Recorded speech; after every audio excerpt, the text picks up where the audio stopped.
Travis, is there anything I could do for you?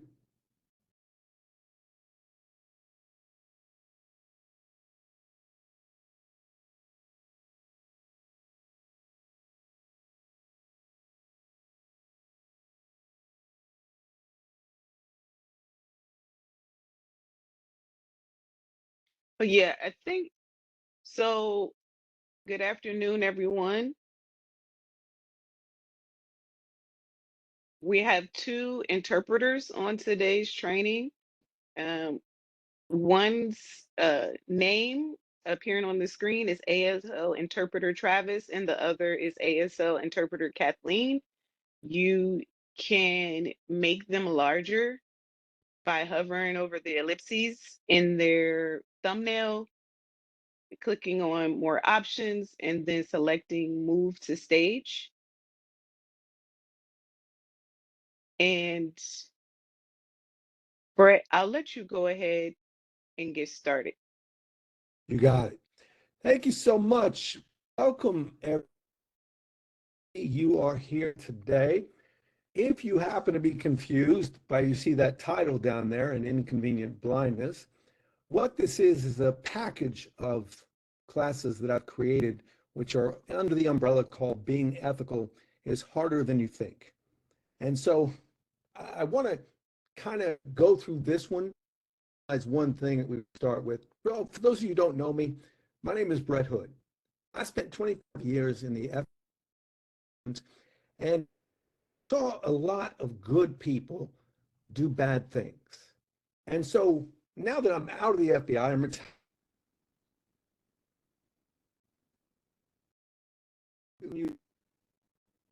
I'm making some, and what of conflicts of interest. And with government, that is a significant issue. So let's go on. Some of you who've been with me before, you might remember this. And those of you who haven't, what you to do is in um, sound is so I uh, copy. Okay. Um, I, I'll try to go a little bit slower. Does that work? Some of you, or we got this chart, or you. What I want you to do is my connection. Um, hold on. Let me try.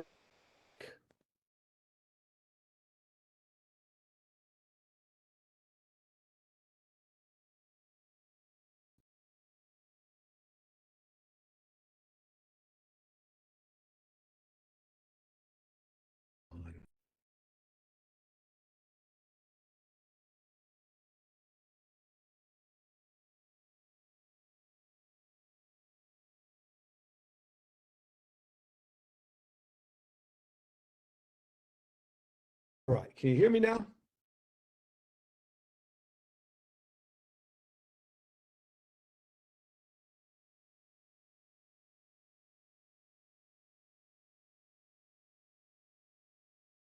All right. Hear me now? Perfect. Perfect. Let's go start sharing this again. All right. So now, for those of you who haven't been with me before, um, I want you to rate yourself ethically on a scale of 1 to 10.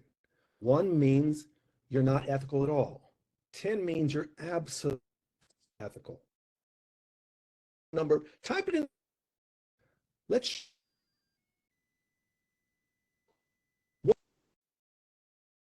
we got 9s, we got 8s. Awesome. We got ethical people in here. Or zoomed up so quick. All right. Numbers here. What I want to do, remember your number. Now, this chart. I want you to behaviors, right? If I give you a behavior that is not bad, give it a 1. if you think the behavior is really, really bad, give it a 10. If it's in the middle, give it a 5. So here is your first behavior. Look at this one and then tell me, what is it? Now, some video to use your friends to obtain concert tickets to resell them at a significant price. All right, let me see if this helps. I'll turn off my camera. Now,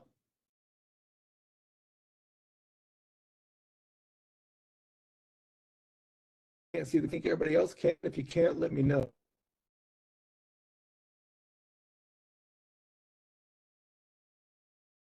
Probably can't see, can't.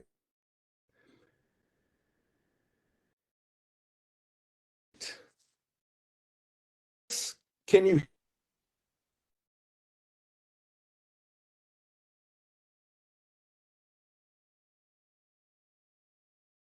All right, let's do this. Hold on for a couple minutes. I'm going to go to a different location and this will work.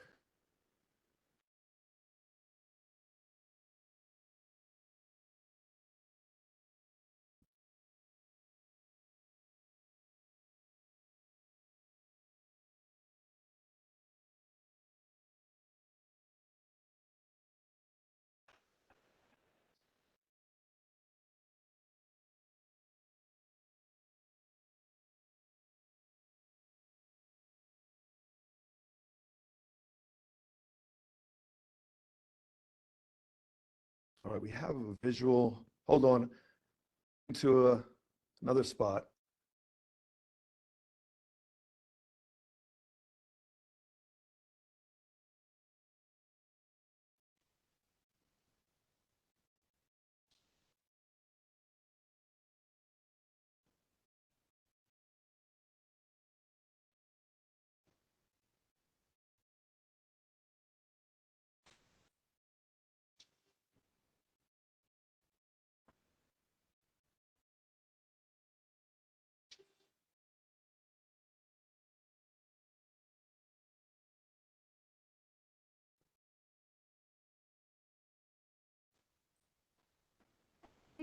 Doing.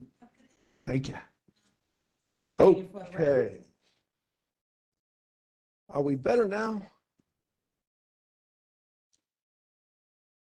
I'm at a different location, so hopefully this is good, good. Apologize, at a hotel. So let's start over. Okay, let's go back. Good. Sorry about that. Here we go. So once again, those of you who couldn't get this, here's the scale. On a scale of 1 to 10, how ethical are you? 1, you're not ethical at all. 10, you're absolutely ethical. 5 in the middle. So give yourself a number, right? And I saw before I left a lot of 8s, a lot of 7s, a lot of 9s, 10s. Good. You guys are ethical. That's fantastic. Let me see if I can get my video back up here. All right. So you're fantastic. Ethical people. So now the second part is this right here. I'm going to give you behaviors, and I want you to tell me how bad they are. 1, not bad at all. Who cares? 10, whoa, that's bad. And 5 in the middle. So here's your first behavior. There you go. How would you rate this one? 1, not bad at all. 10, very bad. 5 in the middle. What do you say? We get 9, we get a 10, 13 even, we get a 5,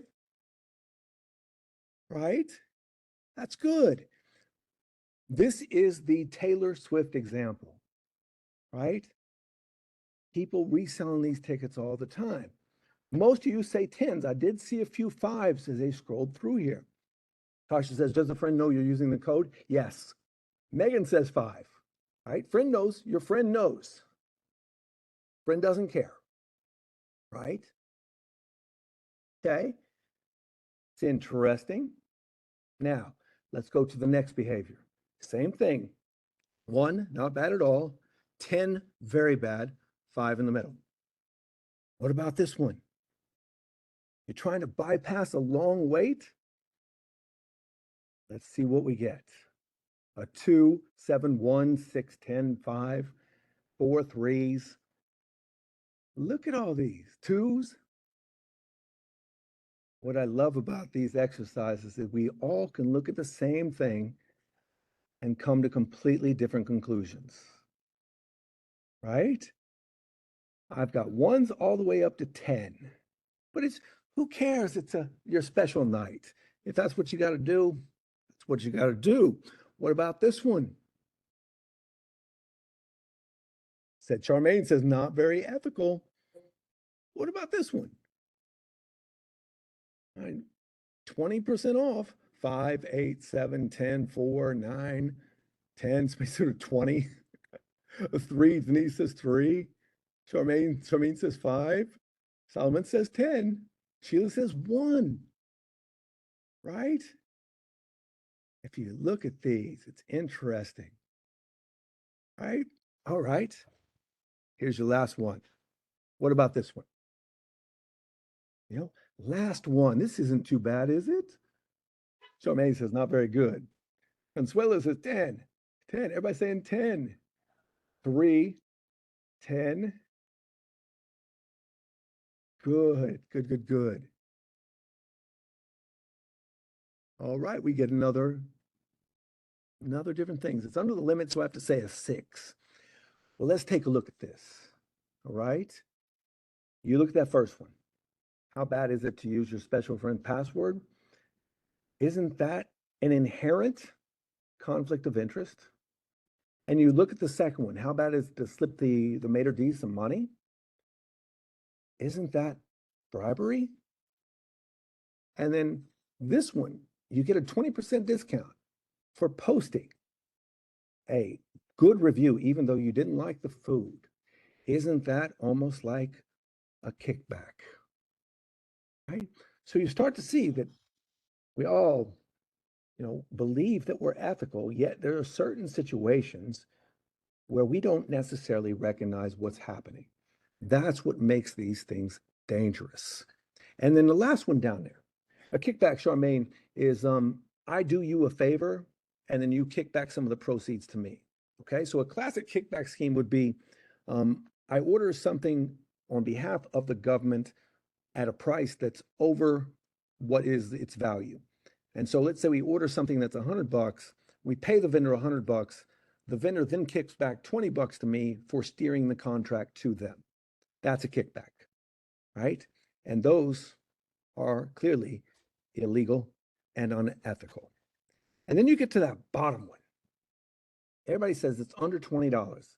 And I believe that you all have a limit on what you can accept. In the FBI, I think it was $20, $25 is what we can accept. But a funny thing happens. If you look at the research, $10, okay? So you guys can accept $10 or less. Well, if you look at the research, as little as $5 can influence our behavior without us even realizing it. So let's start getting into the brain. Let's start getting into how this happens. And more importantly, how can we make sure it doesn't happen to us, right? And so there's a book out there called Blind Spots by Max Baseman and Tim Brunsell. I'll put it in the chat box for you. Blind Spots. And if you want, I'm going to mention a couple books today.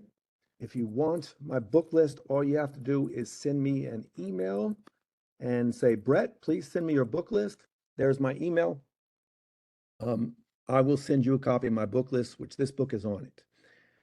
And in this book, Blind Spots, they talk about us in 2 different ways. They talk about us as the should self and the want self. So the 2 things, should self, that is the person, the state of mind that we're in right now.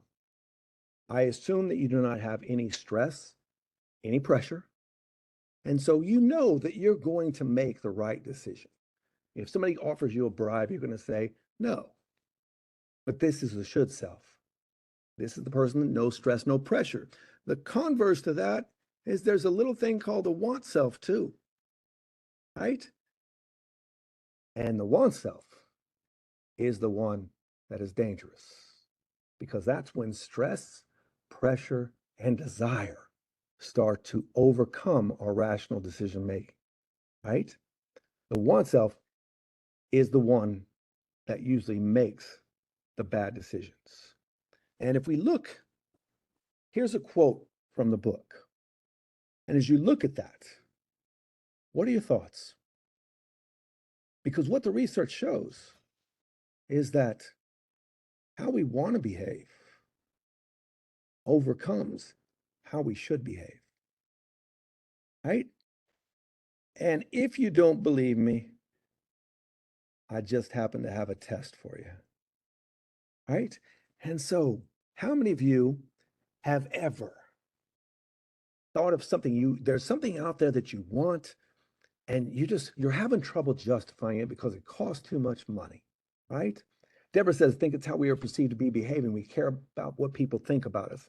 You are so right, Deborah, in many more ways than what we expect. So now think about whatever it is you want, that really expensive thing that you're having trouble justifying. If you're like me, I usually make a list and reasons to buy, reasons not to buy. And so if you look at these things, and Charmaine said, can't think of anything I want to buy. That's good for you, Charmaine. It means you've got everything you need. But let's say that next time you go buy a car, you're having trouble figuring out what is it that I want? Do I want to spend that extra money or not? For me, I'm a visual learner. So what I typically do is make a list like this. Reasons to buy, reasons not to buy. What happens is, when I'm free flowing and I'm brainstorming, I'm just writing this stuff down. Eventually, my conscious brain looks at it and says, oh, reasons to buy. 2, reasons not to buy. 5, what I should do is I should stop right here and not buy it. But that's not what the want self does. What does the want self do? Well, as I look at this list, I realize I got to fix this. So what happens next? There's what my new list looks like. And now you see that all of a sudden, the correct thing to do is 7 reasons to buy it, 5 reasons not to buy it. And Rebecca says, want self, treat yourself. You're right. And the problem is we can do that with unethical behavior. If we want something bad enough, we can convince ourselves that it's not only the right thing to do, it's the proper thing to do. That's where it gets dangerous. Okay? So that want self is very powerful. Now tell me what you do in this situation. I'll give you a second to read it. Tell me what you do.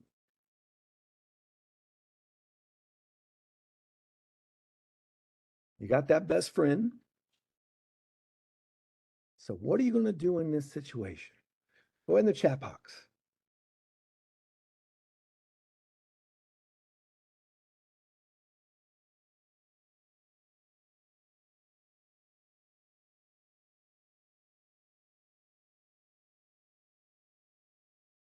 Let's see, who's going to do what here? Best friend took the company car. What are you going to do? Am I the best? No, you're not the best friend supervisor. Deborah says it has to be reported. Okay. Report. Okay. Deborah, Rebecca, Cecilia, I'm not going to be your friend, right? Remind the person. Now we're starting to go a little bit. Remind the person. If I don't have a duty report, ask him to report. Going to tell them they're wrong. Never hire your friends. Good one, Charmaine. Right? Mind of ethics rules. Now, how many of you are listening to the should self here instead of the want self? What if it was your best friend? Right? If it was truly your best friend, would you report? Advise and report. Good. Love that you say that. Because now, in the friendships, Xavier, you are tough, Xavier. I love it. I get a lot of people who say, talk to them, have them report themselves. Okay. Now, here's another scenario for you. What are you going to do in this situation?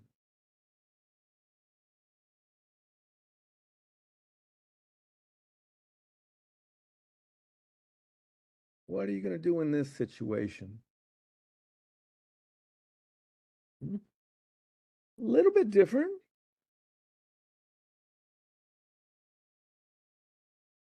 Right? Glenn says, duty to report, but let your friend know. I like that. But what about this situation right here? A little bit more personal.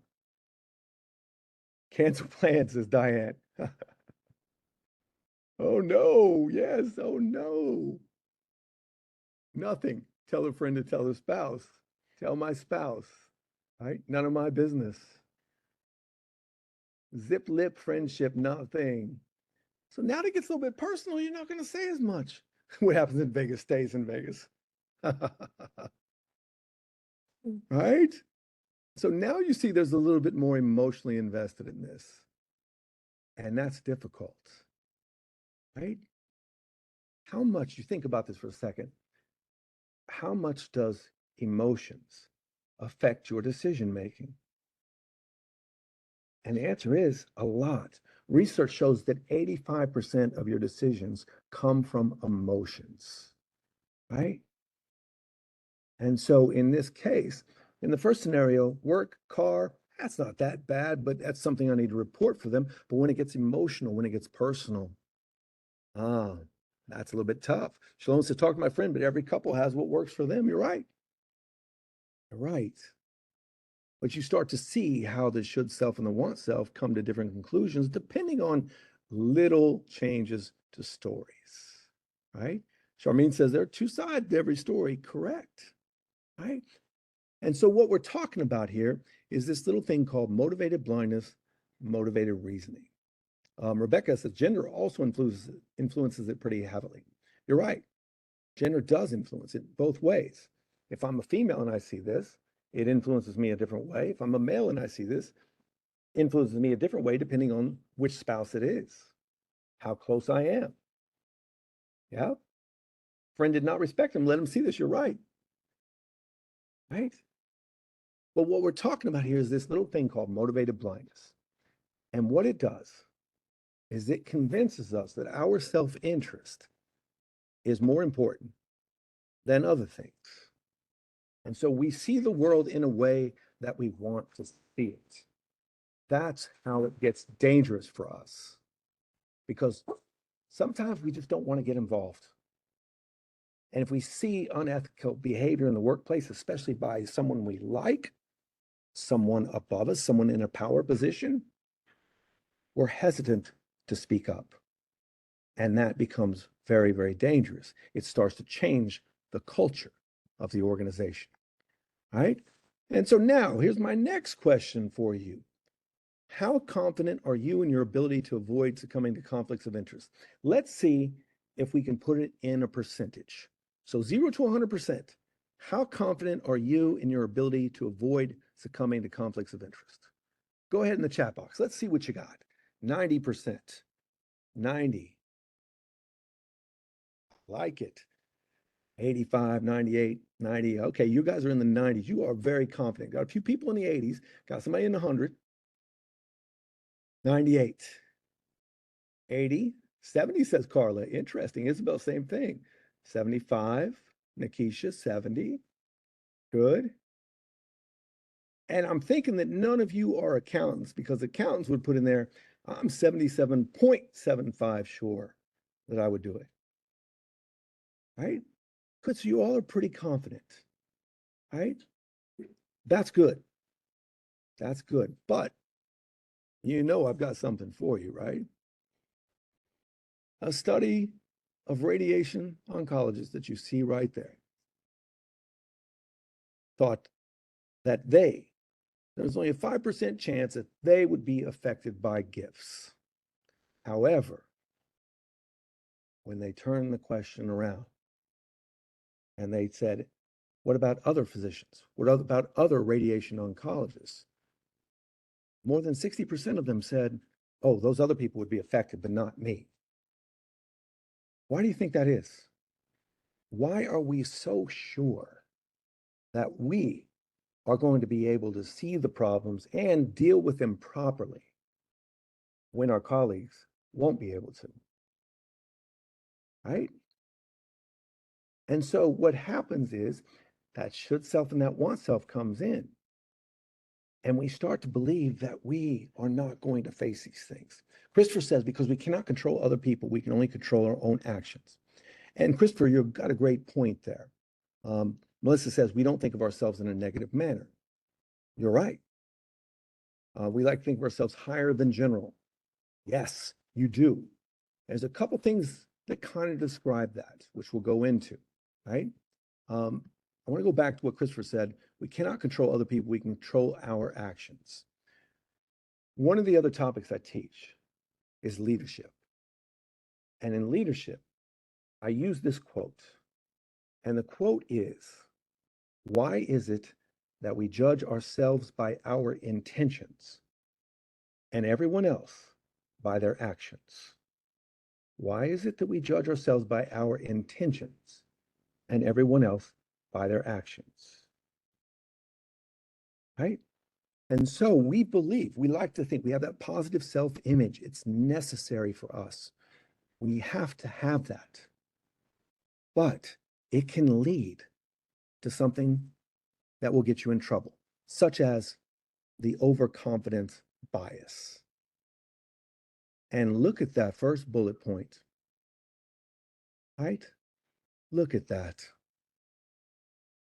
Sunita Shah, a professor at Cornell University, has done significant studies on this, and what she has found is that the more confident you are in your ability to avoid conflicts of interest, the more likely you are to succumb to them. Think about that. And what it describes is this little thing called the overconfidence bias. And yes, it is terrifying, right? But it explains the human brain. We believe in ourselves. We wouldn't be successful without that. But it's also one of those things that can get us in trouble, right? How many of you have ever been in a situation where you have been overconfident in your abilities, only to find out once you got in, it's like, oh, I'm in trouble, right? Maybe not conflicts of interest, but in other situations. And my ops administration says so much depends on the individual's level of consciousness, right? And we may talk about that as well, right? Isabel said, we don't know other people's reason or intention. Sometimes we reason our own action because we know the intention. We make it softer. And Isabel, I can give you an example. Think about a time where you said something you regretted. And if you're like me, you probably, as soon as the words came out, you're like, I probably shouldn't have said that. But then that brain gets to work and repairs it, because after I say, I probably shouldn't have said that, I follow it up with a rationalization, such as, but I wouldn't have said that if they hadn't said this first. So that repair to the brain is automatic. Yes. And yes, Megan, the more business-like you are, the more likely you are to cheat. And I'll throw a caveat out there for you on that, Megan, is you're more likely to cheat, but you're also more likely to not recognize that you're falling victim to the conflict of interest. It doesn't mean that you're going to intentionally cheat, but what it means is that you're going to be so confident that you're not going to see the obvious, which sometimes happens, right? Or you either have such a confidence in your abilities that you say like, yeah, it's just this one time, it's no big deal, it won't affect me. But then it does. Kasha says, ask my husband. I like that. Reminds Rebecca of the conversation of addiction behavior. That's right, you know? And so you see that third bullet point, what happens is, and I've seen this in my FBI career all the time, is that if you tell a lie, you are very uncomfortable with that. Like if we hooked you up to an fMRI machine, your brain would light up. But as we become habituated to the lie, it becomes easier to tell. And what this is called is ethical numbing. And that is basically, whoops, misspelled numbing. If we continue to tell the same lie, we just become immune to it and we start to believe it is the truth. So the first, second, maybe even the third time you tell the lie, it bothers you. By the fifth time, it doesn't bother you hardly at all. And Megan says, heard of so many professional workshops where they basically instruct you to bluff, but it's labeled professional presence. Yeah, right? Oh, it's crazy how the brain works. Yeah, Rebecca says, what they're taught in sales, absolutely. Look at Wells Fargo. Wells Fargo had their tellers create accounts that the account holders never knew existed and then charge them fees. Put that in. Charmaine says, better to admit you don't know the answer. There is nothing wrong with that. Nothing wrong with that at all. All right, so here's another scenario for you. Tell me what you do here.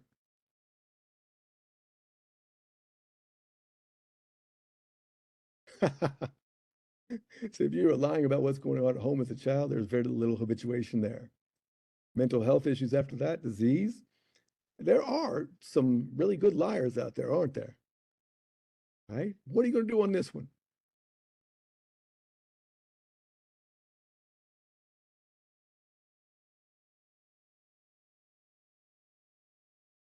Let's see what you got.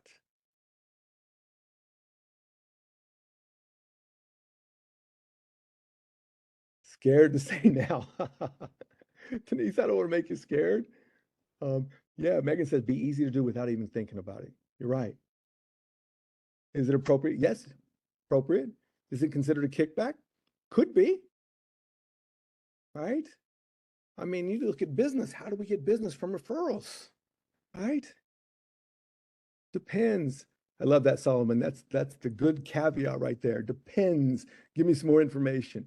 But sometimes you get out in the world and you don't have all the information that you need available to you, right? And yes, that's how politics works. Cecilia says, are you indebted? Well, think about that, Cecilia. When's the last time somebody did you a favor? Did you feel that you had to return that favor? Megan says, would it depend if you're independent or government? Possibly. Charmaine, scratch my back, I scratch yours. All these things are in play here, right? And then what would happen if you disclose the relationship? Would that be a proper thing to do? Would that make it okay if you disclose the relationship? Okay, yeah, be more transparent. All right. Well, if you thought I blew your mind earlier, I'm going to blow your mind again. All right. But before we do that, let's look at this one. What about this one?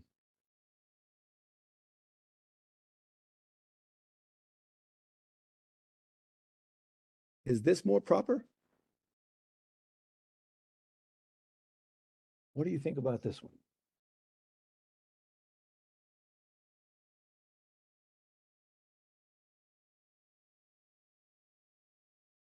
You know, this one?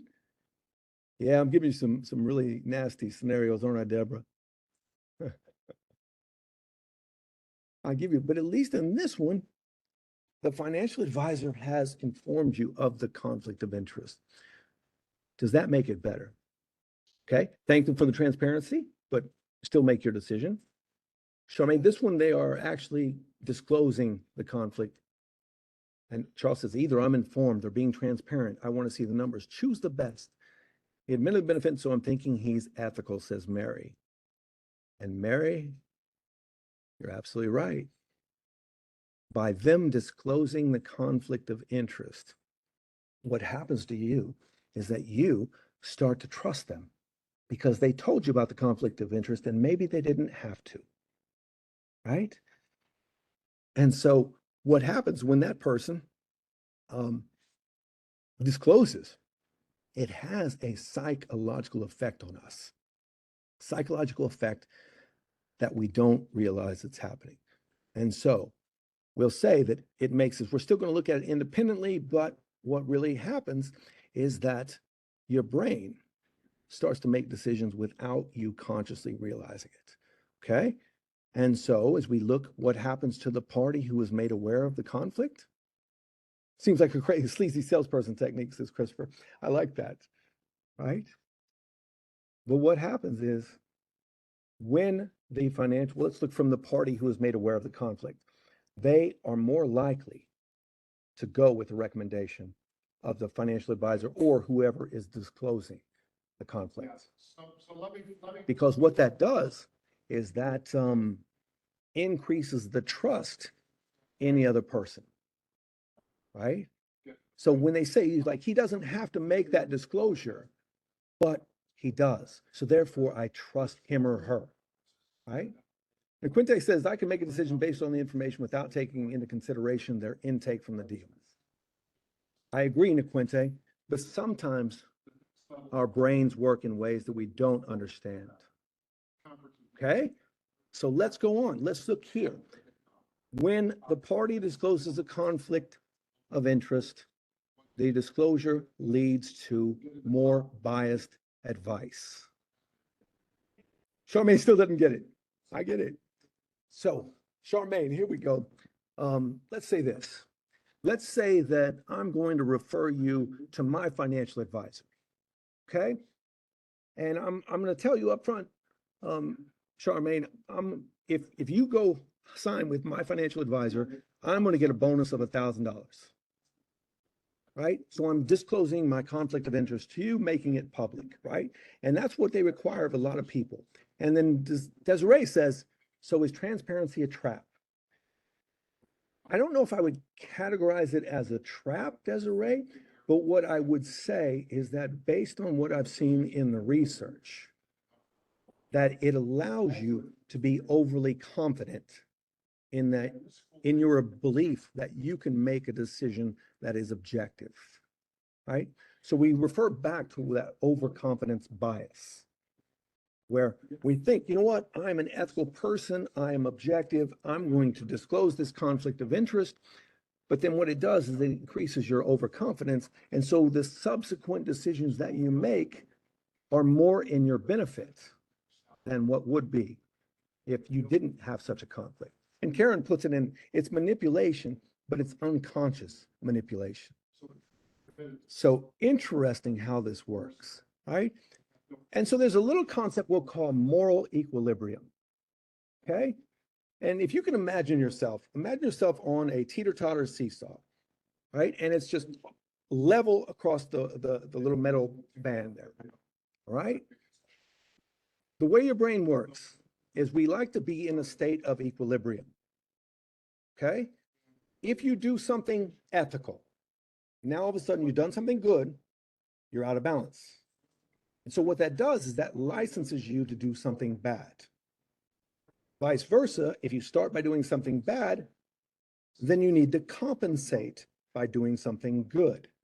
That's moral equilibrium. And the best way I can describe it is through a diet, right? Most of us have been on a diet before. I have been on many. But if I cheat on my diet, let's say I wake up and somebody brings in some sweets at work and I eat them. So now I'm out of balance. So now I have to compensate for that and go work out. Whereas vice versa, let's say I get up early in the morning, I work out. So now I'm balanced the other way. I did something good. Somebody brings in those treats and I'm like, well, I worked out this morning, so now I can do something bad.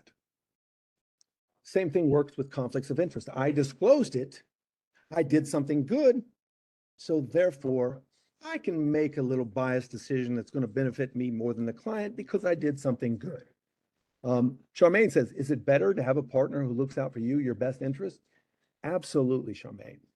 If you have somebody who is willing to give you the unfiltered truth, that person is your best friend, right? Because what happens is we don't always see what's happening. We are involved. We got that motivated blindness where we have an interest in getting that information or getting that result that affects our decision-making and we don't even realize. And so here's what happened with the customers. Customers who were made aware of this gave them greater trust and followed their advice, even if it was detrimental to their finances. Joe says a lot of this comes back to trust. Yeah, especially when you get to disclosure. I mean, one of the best ways to get people to trust you is to talk about flaws and open them up. In fact, if you watch Shark Tank, I don't know if any of you watch Shark Tank, the most successful proposals are the ones where the inventor, the person bringing in the product, where they talk about the flaws first. Because Charmaine, Shark Tank is this little show where people bring in different products, different ideas, try to get people to invest in it so they can mass produce them. And they have Mark Cuban was on there, and he would invest in certain projects. And so the ones that were most successful was the person who brought in the product and said, here's my product, says, I like it, but here's some weaknesses. Here's some of the areas where it's not so good. By disclosing that at first, that generated trust.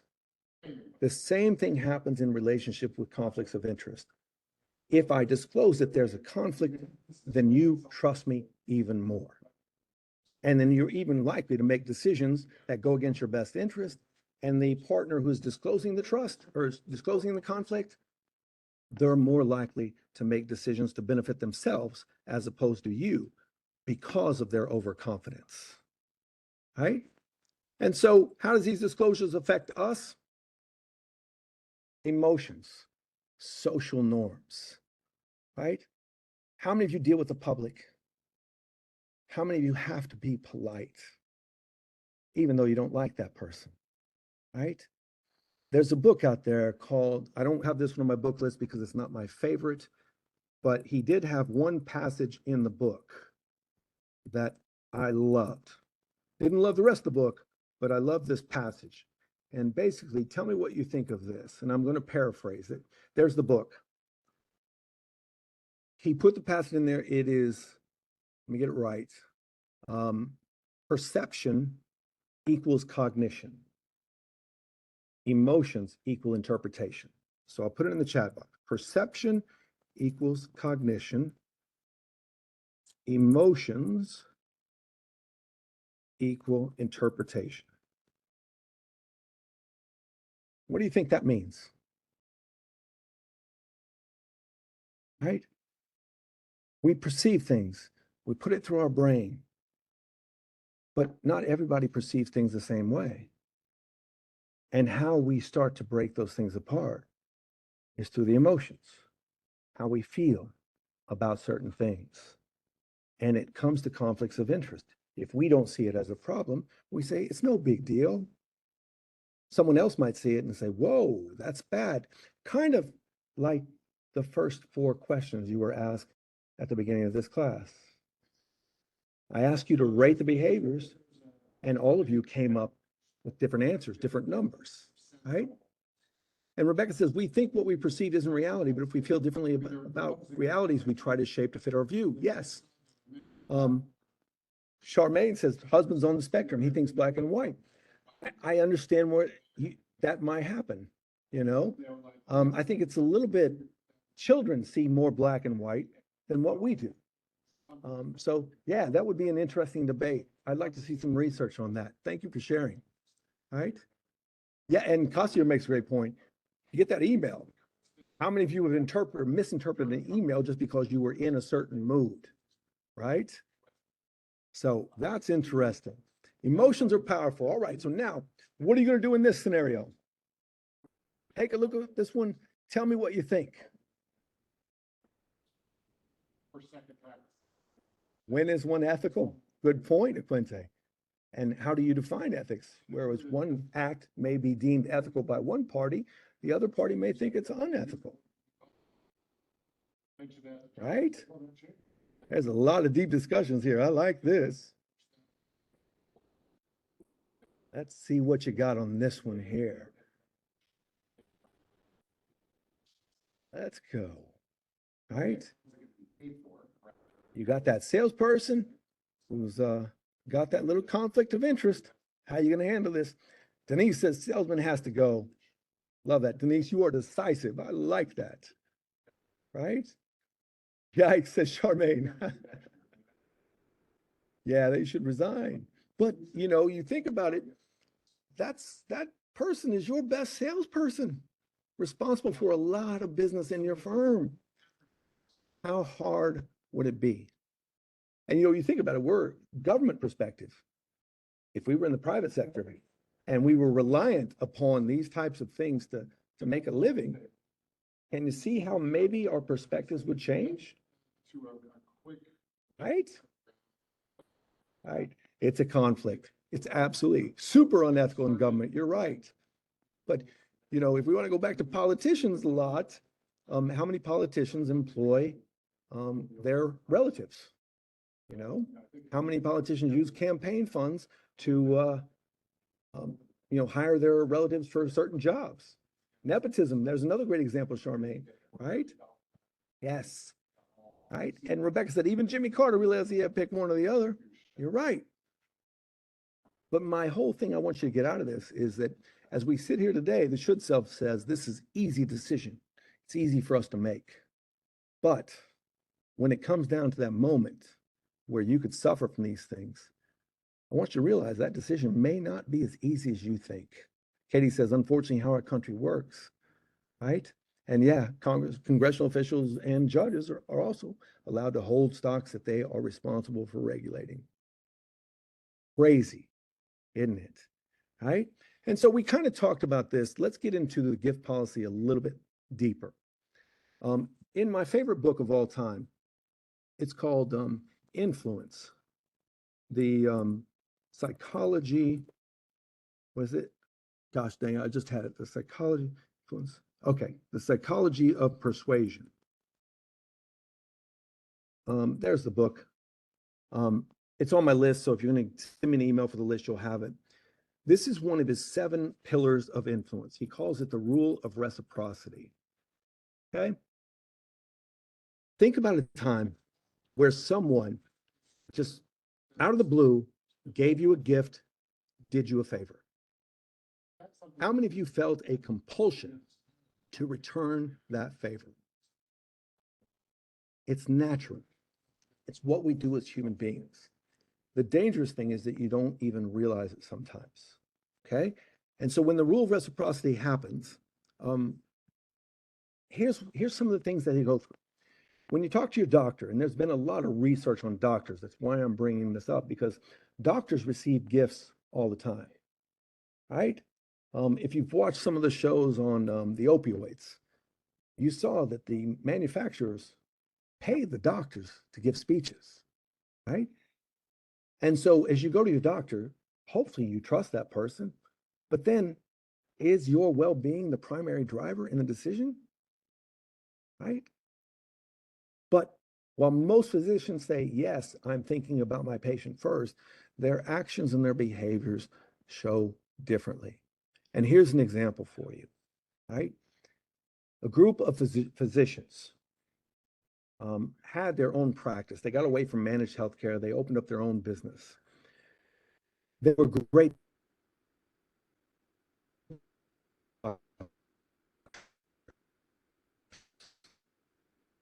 They wore designer suits, had this fancy car. So they said, he's successful, he's good.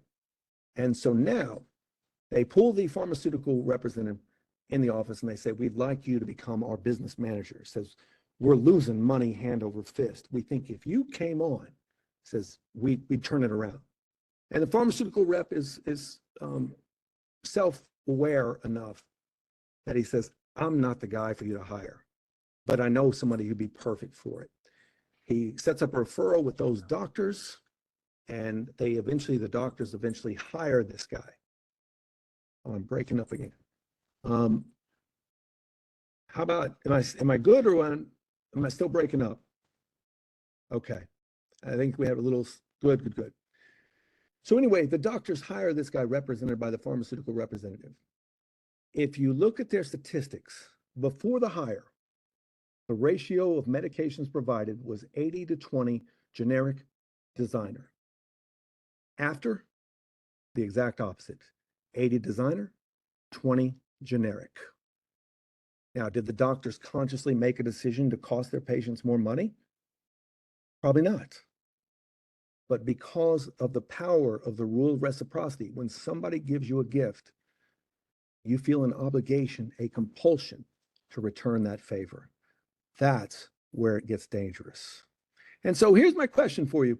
How many of you have ate at Olive Garden before? Well, if you've ate at Olive Garden, you realize that at the end of the meal, they give you a check and a mint, right? If I do this, if I say, thank you, Mr. Hood, thank you for coming to Olive Garden, here's the bill, here's a mint. I take 2 steps away and then I walk back and I give you an extra mint. How much does that increase my tip on average? A, B, C, D, or E? Which one do you think? We got E, we got B. Well, if you said B, you would be correct. On average, good job, Jillian. On average, it increases your tip by 30%. Because I don't like chocolate mints and I over tip. Good, right? I don't like those mints either. I don't like Olive Garden, but it works. I did this in class one time and a guy in the back, he goes, son of a, and I'm like, what? He says, I ate there last night. I said, did it work? He's like, yeah, it did, you know, because we don't even think about it, right? It works. Now you'd think it wouldn't work seriously in like serious things like fingerprint evidence. But studies show that if I provide a fingerprint to a fingerprint examiner and I tell them this is the person that is dangerous, they're much more likely to find a match. And vice versa, if I tell them they're not dangerous, I don't think it's that guy, they're much more likely to find that it's not a match. Yeah. So these little things that happen inside our brain that we're not even aware of are stunning, right? And then, how many of you are early birds? How many of you are night owls? Okay, Charmaine's a night owl. So am I, Charmaine. All right, early birds, I love them. Well, guess what happens? If you are an early bird and you're forced to stay up late, you are more likely to succumb to conflict of interest later in the day. However, if you're a night owl like me and I got to get up early, oh, I'm more likely to succumb to a conflict of interest early in the morning, right? And I'll give you a little tip here. This one especially, if you ever get in trouble when you have to go in front of a judge, you want to go in front of the judge at 8 o'clock in the morning, 1 o'clock in the afternoon, because what it shows is that the later the day goes, the more likely the judge is to throw you in jail because the judge gets tired and the safest thing is to just put them in jail, right? Yes, much crankier in the morning than a night owl. Yep. So now let's talk about ways that we can get past this, right? Our brains work automatically. We're not consciously aware of what's happening all the time. So if we can slowly drag out the decision, make it over a period of 48 hours instead of 24, instead of immediately, then you're engaging that conscious brain more. And you're more likely to find the conflict of interest and act on it appropriately, as opposed to when you make those gut decisions. Okay, so just taking your time, pausing, is a great way to avoid some of these automatic decisions that we make. The other thing is transparency, right? And I don't mean transparency like sharing the conflict of interest, because we know what can happen in those situations. What I'm talking about here is being transparent with people around you, right? I just talked about a case today. There's a individual out there by the name of Mark Whitaker, and you're probably not familiar with him, but Mark Whitaker was a Ivy League educated scientist who went to work for a company called ADM, Archer Daniels Midland, right? In fact, there is a movie about Mark, and it's called The Insider. Older movie back in like I think early 2000s, late 90s, something like that. Weird, quirky movie. But here's what happened. Mark is at work one day. He is a bioengineer making good money. And the boss calls him in the office. And so they call him in the office and he says, Mark, we're happy with your work. We want to promote you. And Mark says, great. What am I being promoted to? He says, you are now a vice president. Here's a raise. Here's some extra benefits. Here's a bonus. Congratulations. And Mark says, thank you so much. What am I vice president of? And the executive looks at him and says, you are vice president of price fixing. And Mark immediately says, wait a minute, price fixing? Isn't that illegal? And the answer is yes. Price fixing is where various companies that manufacture the same product conspire together to set an artificial price on the product, which causes consumers to pay more than what they should because there's no competition, right? So you had 4 or 5 different companies making a certain chemical. They all conspired to set the price at a higher level than it would be if there was actual competition. Yes. And so what happens is Mark says, isn't that illegal? And the boss replies, yeah, but everybody's doing it. And besides, it only adds 0.01 cent to every product that we sell. So Mark says, okay. He goes home that night. He talks to his wife. His wife says, how was your day? He says, great, honey. I got promoted to vice president. We get a raise. We get this. Everything's perfect. And so the wife says, what are you vice president of? And he says, price fixing. And his wife looks at him and says, isn't that illegal? What? Yeah, kind of like a monopoly, Charmaine. He says, isn't that illegal? And he says, yeah, but everybody does it. It only adds 0.01 cent. And his wife looks at him in the eye and says, yeah, but you don't do that. And she instructed him to call the FBI. The very next day, he calls the FBI and it becomes the biggest price fixing case in the history of the FBI. If you have someone on your team, a colleague, a friend, a spouse, significant other, whatever you have, if you have someone who will give you that truth, the truth that you don't necessarily want to hear, it's going to be so much better for you because they're going to see the conflict that you don't see because of either overconfidence or because of your motivated blindness. So having that person look out for you is great. The other thing we'll talk about here real quick is pre-commitments, right? All right. So here's what I want you to do. I want you to think about a potential situation in your workplace where you could see a conflict of interest. And once you do that, say to yourself, to everybody else around you, if this arises, this is how I'm going to behave. Because if you make that pre-commitment, if you tell yourself, especially if you tell others, this is what I'm going to do if this happens, you are much more likely to follow through with that behavior. Once we commit to something, we follow through. And I can tell you how easily it works. How many of you have agreed at one point in your life to help one of your friends move from house to house, apartment to apartment, apartment to house, whatever? Most of you, if you're like me, once I said yes, I'm like, why did I say yes to that? Because I don't want to help somebody move. But when the day came, I showed up because I said I would. Same thing works with conflicts of interest and ethics. If you make a commitment before it even happens, you're much more likely to follow through. Okay? And then here's another little thing that may help you. All right? 2 professors, Dr. Miriam Kuchaki from Northwestern University and Dr. Sridhari Desai from the University of North Carolina, did a study. And what they found is that if you can remind people of their morality at the time they're going to be tempted, it makes them more ethical.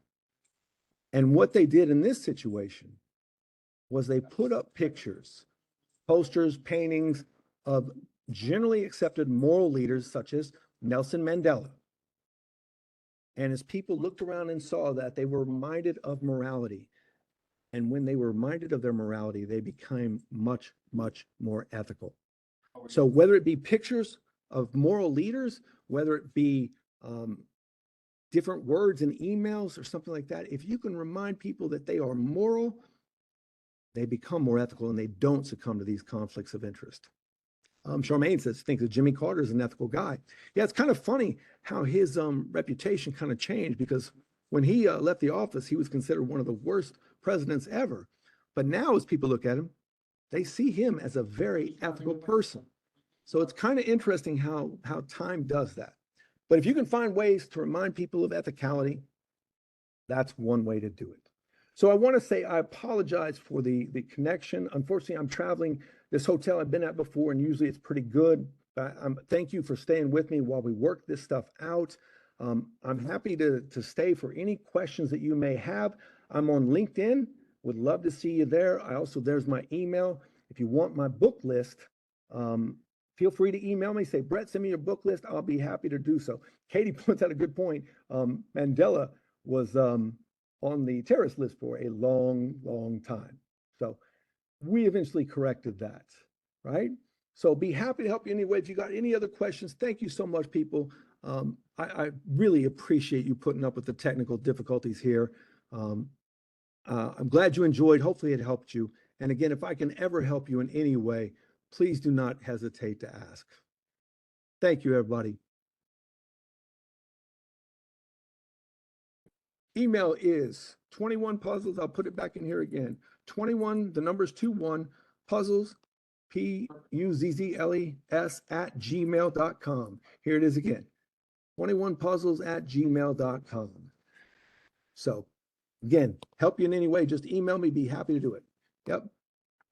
21 without that little colon, I just saw I made a mistake. 21 puzzles @gmail.com. There it is again. Good, it made you think. That's what I like. My goal is to always make you think, Charmaine. Consuela, I don't know the answer to that. I think someone inside your DC arena will know that one. All right. Thank you, everybody. You guys are too kind. I appreciate that.